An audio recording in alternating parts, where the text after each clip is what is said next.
La date et le lieu de la première rencontre de Poutine et Trump depuis des années n'est plus un secret. Elle aura lieu le vendredi 15 août en Alaska. Netanyahou est allé trop loin. Sa décision scandaleuse d'occuper Gaza provoque l'indignation du monde entier. Alors que les rebelles du M23 rejettent toutes les accusations de l'ONU concernant les atrocités commises, le processus de paix de Doha en RDC semble désormais en suspens.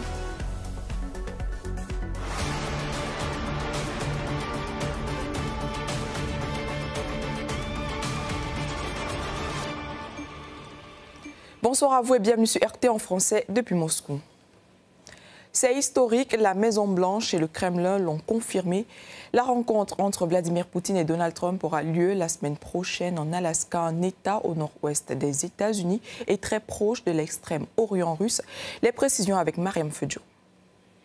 Fini les spéculations sur la date et le lieu de rencontre du président russe et son homologue américain. Alors, Donald Trump a déclaré qu'il verra son homologue russe Vladimir Poutine ce 15 août en Alaska. Ces propos ont été également confirmés par le Kremlin. La Russie et les États-Unis sont de proches voisins. Ils ont une frontière commune. Il semble donc tout à fait logique que notre délégation traverse simplement le détroit de Bering et que ce sommet si important et tant attendu entre les dirigeants des deux pays ait lieu précisément en Alaska. D'ailleurs, c'est en Alaska et en Arctique que se croisent les intérêts économiques de nos pays et que des perspectives de réalisation de projets ambitieux et mutuellement avantageux se dessinent. Yuri Ushakov, le conseiller du président russe, a déclaré que l'Alaska était le lieu adéquat pour cette rencontre, étant donné que la Russie et les États-Unis étaient voisins avec des territoires proches les uns des autres. Le gouverneur de l'État de l'Alaska, Mike Donleva, a lui de son côté salué cette décision d'y tenir le sommet entre les deux chefs d'État les plus puissants au monde. Il a également précisé que l'Alaska servait toujours de pont entre les nations. L'Alaska est l'endroit le plus stratégique au monde, situé au croisement de l'Amérique du Nord et de l'Asie, avec l'Arctique au nord et l'océan Pacifique au sud. Seulement 3 kilomètres séparent la Russie de l'Alaska et aucun autre endroit ne joue un rôle plus important dans notre défense nationale, notre sécurité énergétique et notre leadership en Arctique. Ce qui se passe en Arctique et dans l'océan Pacifique affecte l'Alaska avant le reste du pays. Kirill Dmitriev, le directeur général du Fonds russe d'investissement direct, a lui aussi commenté la future rencontre entre Vladimir Poutine et Donald Trump, arguant que le lieu choisi incarnait parfaitement l'endroit où les traditions américaines et russes se rencontrent. Urgent. Le président Trump annonce un sommet avec le président Poutine en Alaska. Né comme l'Amérique russe, avec ses racines orthodoxes, ses forts et son commerce de fourrure, l'Alaska fait écho à ces liens. S'exprimant pour la chaîne américaine CNN, l'ancien conseiller à la défense nationale des États-Unis, John Bolton, a déclaré qu'il s'agissait d'un geste très généreux de la part de Vladimir Poutine et qu'il s'agissait du seul bon endroit qui lui conviendrait en dehors de Moscou. Il a ajouté que les deux présidents discuteront probablement des conditions favorables et qu'ils présenteraient ensuite à Volodymyr Zelensky. Je crois que la configuration initiale constitue une grande victoire pour Poutine. C'est le chef renégat d'un État paria et il sera accueilli aux États-Unis. Deuxièmement, j'ai l'impression que tout bascule en faveur de la Russie. Nous ne sommes pas revenus au 28 février, dans le bureau ovale, lorsque Trump a dit à Zelensky que celui-ci n'avait pas de carte à jouer. Mais ce qui se passe, c'est que la Russie et les États-Unis discutent des conditions qu'ils vont présenter à Zelensky. Alors bien sûr, les réactions affluent de partout pour cette rencontre historique qui aura lieu le 15 août prochain. Voici un recueil de grands titres des différents journaux occidentaux après l'annonce par Donald Trump de sa future rencontre avec son homologue russe. Guerre en Ukraine, Trump évoque un échange de territoires, une réunion de sécurité organisée aujourd'hui à Londres. La rencontre entre Trump et Poutine est prévue pour la semaine prochaine en Alaska. Le président Donald Trump a déclaré qu'un accord entre la Russie et l'Ukraine comprendrait un échange de territoires dans l'intérêt des deux pays. Trump déclare qu'il rencontrera Poutine en Alaska la semaine prochaine. Trump rencontrera Poutine en Alaska pour discuter d'un échange de territoire entre la Russie et l'Ukraine. Alors effectivement, contre toute attente du côté ukrainien, le sommet bilatéral en Alaska ne fait mention de Zelensky nulle part. Et bien sûr, le chef du régime de Kiev s'est empressé de le rappeler dans un discours enragé. Zelensky a déclaré, je cite, qu'il ne renoncerait pas à ses terres, rejetant brutalement la proposition du président américain Donald Trump de procéder à des échanges de territoires avec la Russie. Toutes les décisions qui sont contre nous, toutes les décisions qui sont sans l'Ukraine, sont en même temps des décisions contre la paix. Elles n'aboutiront à rien. Ce sont des décisions mort-nées. Ce sont des décisions qui ne fonctionneront jamais. Et nous tous avons besoin d'une paix réelle, une paix que les gens respecteront. Nous sommes prêts à travailler avec le président Trump et tous nos partenaires à une paix réelle et surtout durable. Alors que Donald Trump continue de faire des efforts considérables pour mettre un terme à ce conflit, ce qui n'était d'ailleurs pas le cas de l'ancienne administration sous Joe Biden, qui, je rappelle, avait d'ailleurs coupé toute communication avec Moscou. Zelensky, lui, de son côté, fait tout pour tout saboter. Son discours vidéo tonitruant dans lequel il qualifie toute solution sans l'Ukraine de morte et d'insignifiante ressemble davantage à une tentative désespérée de maintenir l'apparence d'un contrôle plutôt qu'à des démarches diplomatiques. L'annonce de la décision de Netanyahou de prendre le contrôle de la ville de Gaza ne pouvait que provoquer une vive réaction de la part de l'opinion publique. Mais Netanyahou va-t-il reculer ?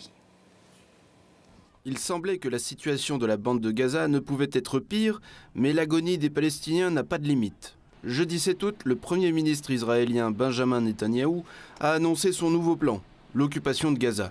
Si ce plan est mis en œuvre, la situation va considérablement se détériorer, et pas seulement pour la Palestine, mais pour toute la région, selon le ministère russe des Affaires étrangères. La mise en œuvre de telles décisions et plans, suscitant la condamnation et le rejet, risque d'aggraver la situation déjà plus que dramatique dans l'enclave palestinienne, ayant tous les signes d'une catastrophe humanitaire. Il est évident que cela compliquera considérablement les efforts internationaux de désescalade dans la zone du conflit, avec de graves conséquences négatives pour toute la région du Moyen-Orient. Mais Moscou n'est pas seul à s'inquiéter des plans sanguinaires de Netanyahou visant à étendre l'offensive militaire dans la bande de Gaza. Paris n'a pu rester à l'écart face à de telles décisions qui relèguent très loin en arrière toutes les tentatives de règlement pacifique dans la région. La France condamne fermement le plan du gouvernement israélien visant à préparer l'occupation intégrale de Gaza. Une telle opération aggraverait une situation déjà catastrophique sans permettre la libération des otages du Hamas, son désarmement et sa reddition. Le secrétaire général de l'ONU, Antonio Guterres, considère également cette décision dangereuse comme une escalade injustifiée qui détruira encore plus de vies. Le président du Conseil européen, Antonio Costa, a condamné le plan du gouvernement israélien sur sa page X, menaçant de conséquences pour les relations entre l'Europe et Israël. J'exhorte vivement le gouvernement israélien à reconsidérer sa décision de prendre le contrôle de la ville de Gaza. Une telle opération, accompagnée de l'expansion illégale et continue des colonies en Cisjordanie, des destructions massives à Gaza, du blocus de l'aide humanitaire et de la propagation de la famine, non seulement viole l'accord avec l'UE, annoncé le 19 juillet par le haut représentant, mais aussi sape les principes fondamentaux du droit international et les valeurs universelles. Une telle décision doit entraîner des conséquences pour les relations UE-Israël, à évaluer par le Conseil. Le secrétaire général est profondément alarmé par la décision du gouvernement israélien de prendre le contrôle de Gaza. Cette décision marque une dangereuse escalade et risque d'aggraver les conséquences déjà catastrophiques pour des millions de Palestiniens, tout en mettant en danger la vie d'encore plus de personnes, y compris celle des otages restants. Dans ce contexte d'indignation générale, le représentant permanent de la Palestine auprès des Nations Unies a rappelé le nombre de Palestiniens tués et blessés, des chiffres effrayants qui augmentent chaque jour à mesure que l'agression israélienne se poursuit, et a appelé à y mettre fin dès que possible. Nous avons ici plus de 60 000 morts, dont la plupart sont des enfants et des femmes. Nous avons plus de 200 000 morts, blessés ou sous les décombres. Ça suffit. Nous n'avons plus besoin de guerre, de meurtre, d'agonie, d'occupation et de génocide. Ce dont nous avons besoin, c'est d'arrêter cette machine de guerre et d'ouvrir des portes pour la paix. Que répond Netanyahou à ces critiques? Que le monde entier a mal compris l'essence de sa décision. Le dirigeant israélien rejette catégoriquement l'étiquette d'occupant, car il estime que Gaza ne peut que bénéficier de sa décision et qu'elle ne représentera plus une menace pour Israël.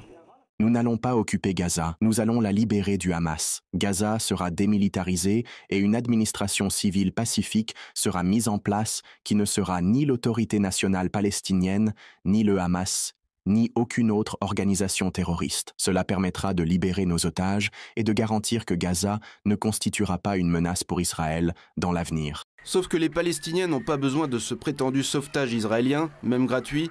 Ils seraient plutôt heureux d'échapper à Israël qui bombarde les centres d'accueil de l'aide humanitaire, prive les civils de logement, d'accès aux soins médicaux, de leur sécurité et de leur vie. Cependant, Netanyahou ne semble guère se soucier du sort des Gazaouis. En effet, à en juger par sa volonté d'aller toujours plus loin dans l'escalade, il est prêt à sacrifier même la vie des otages israéliens, dont les chances de survie sont pratiquement nulles avec ce nouveau plan. La pression publique pourra-t-elle arrêter celui qui enfreint sans scrupule les normes du droit international humanitaire? Et maintenant, passons aux actualités les plus discutées sur notre site rtenfrançais.tv. Niger, nationalisation d'une société minière australienne, certaines pierres interdites à l'export. Le Niger nationalise la société Liptako Mining Company et interdit l'exportation de pierres précieuses, semi-précieuses et de météorites. Ces mesures sont justifiées par des manquements contractuels et une volonté de contrôler les ressources minières du pays. L'Ouganda au bord de la rupture face à l'afflux massif de réfugiés. L'Ouganda subit une crise humanitaire sous l'effet des conflits au Soudan du Sud et en RDC, qui provoquent un afflux record de réfugiés. Malgré une politique d'accueil ouverte, le manque de financement réduit l'accès à la nourriture, aux soins et à la protection, tandis que la surpopulation et la détresse psychologique s'aggravent. Enquête ouverte contre un rabbin israélien pour des menaces contre Emmanuel Macron. Une enquête est ouverte à Paris contre le rabbin israélien Shemuel Eliyahu pour menaces de mort contre Emmanuel Macron, après une vidéo dénonçant la position française sur Gaza. Déjà connu pour ses propos extrémistes, il y accuse Macron d'antisémitisme. L'affaire aggrave les tensions diplomatiques entre la France et Israël. Suivez toutes les actualités du jour à tout moment et où que vous soyez sur rtenfrançais.tv. Le M23 rejette une fois de plus toutes les accusations internationales concernant les atrocités et les crimes commis dans l'est de la RDC. De son côté, Kinshasa perd confiance dans le processus de Doha censé mettre fin au conflit alors qu'il ne fait que s'intensifier de jour en jour. Le M23 tente de rejeter les accusations portées contre lui au niveau de l'ONU. Les rebelles estiment que toutes ces accusations seraient fondées sur la désinformation et ne ferait que saper tous les efforts visant à instaurer la paix dans la région. Rappelons qu'il s'agit de données reçues par les Nations Unies selon lesquelles le M23 s'est rendu responsable de la mort d'au moins 319 civils au Nord Kivu en juillet 2025. Ces accusations imputent à l'AFC M23 la responsabilité de la mort de 169 voire 319 civils et constituent une manipulation flagrante des faits, une violation des principes élémentaires d'impartialité et une atteinte grave à la crédibilité des institutions onusiennes. L'AFC M23 condamne avec la plus grande vigueur ce rapport biaisé qui participe à la désinformation et sape les efforts de paix en cours. Mais est-ce vraiment l'ONU qui compromet les efforts de paix avec son rapport ou bien les rebelles eux-mêmes? Kinshasa a fermement condamné les atrocités commises par le M23 contre les civils en juillet. Le gouvernement congolais a rappelé que ces crimes et violations du droit international par les rebelles retardent le processus de résolution du conflit. À l'approche de la prochaine étape des pourparlers de Doha, le gouvernement de la République démocratique du Congo rappelle avec gravité qu'aucun processus de paix ne saurait prospérer sur le silence face à l'horreur. La protection des vies humaines reste non négociable et demeure au cœur de l'action de l'État. Alors que le M23 nie catégoriquement toute accusation portée contre lui, les combats se poursuivent. Des sources dans la région informent d'explosions et de combats en cours au Nord Kivu le 8 août. Plusieurs sources dans la région par l'actualité possédée de détonations d'armes lourdes et légères qui sont entendues. Des sources sécuritaires qui confirment aussi ces affrontements indiquent que les belligérants se sont de nouveau rencontrés à Kibanda lorsque chacun était en pleine patrouille. Les combats sont en cours. Parallèlement, le M23, qui a sapé la confiance de Kinshasa, s'étonne que sa délégation n'ait pas été invitée aux négociations de Doha le 8 août. Rappelons que lors de la dernière réunion, une déclaration de principe a été signée, dont la principale condition était un cessez-le-feu permanent. Cependant, cet accord est resté un bout de papier et les rebelles ont poursuivi leurs attaques. Il semble qu'un règlement pacifique du conflit s'éloigne à nouveau de la région des Grands Lacs. Rappelons que selon les accords entre les rebelles et Kinshasa, la signature et l'instauration de la paix globale étaient prévues au plus tard le 17 août. Or, pour cela, une réunion préliminaire devait se tenir à Doha le 8 août pour en discuter les conditions, qui n'a finalement pas eu lieu. Et l'avenir de ces négociations reste désormais à nouveau flou. Et c'est la fin de cette édition d'Information. Merci de nous avoir suivis. N'hésitez pas à nous retrouver sur les réseaux sociaux XVK, Telegram, tout l'univers numérique de RT en français. Prochain point sur l'actualité dans une trentaine de minutes.